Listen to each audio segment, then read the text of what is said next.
There was no hope for him this time. It was the third stroke.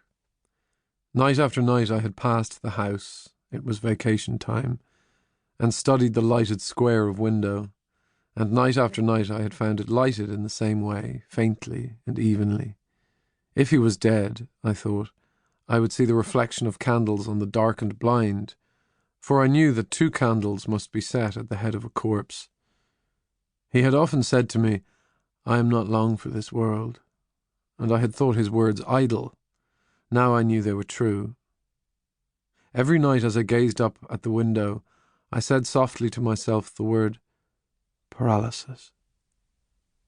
It had always sounded strangely in my ears, like the word gnomon in the Euclid and the word simony in the Catechism.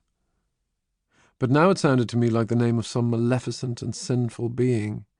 It filled me with fear, and yet I longed to be nearer to it and to look upon its deadly work.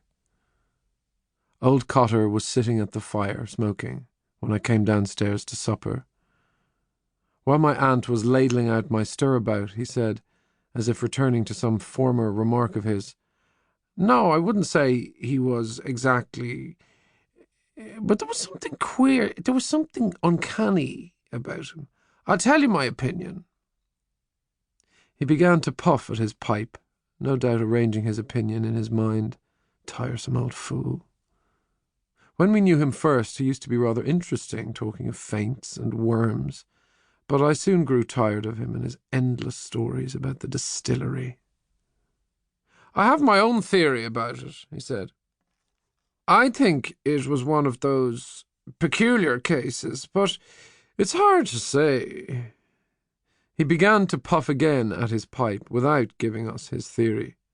My uncle saw me staring and said to me, "Well, so your old friend is gone, you'll be sorry to hear." "Who?" said I. "Father Flynn." "Is he dead?" "Mr. Cotter here has just told us. He was passing by the house." I knew that I was under observation, so I continued eating as if the news had not interested me. My uncle explained to old Cotter, "The youngster and he were great friends. The old chap taught him a great deal, mind you, and they say he had a great wish for him."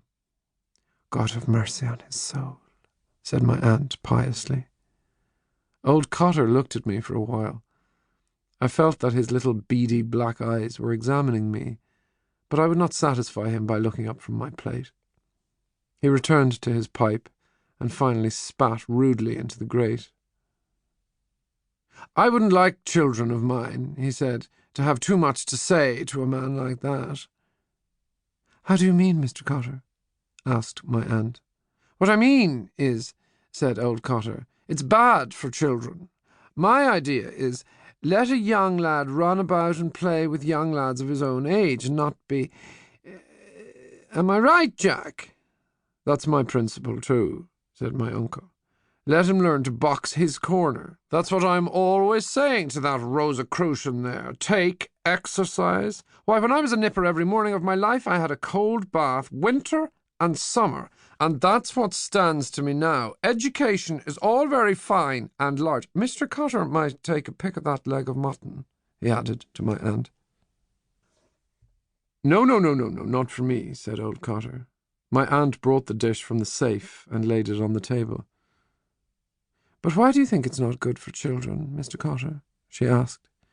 "It's bad for children," said old Cotter, "because their minds are so impressionable. When children see things like that, it has an effect."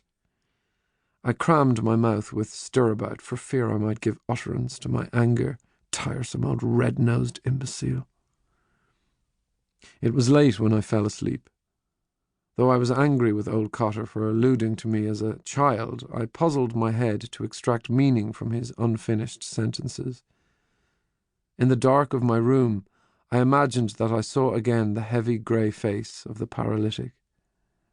I drew the blankets over my head and tried to think of Christmas. But the grey face still followed me. It murmured, and I understood that it desired to confess something. I felt my soul receding into some pleasant and vicious region, and there again I found it waiting for me.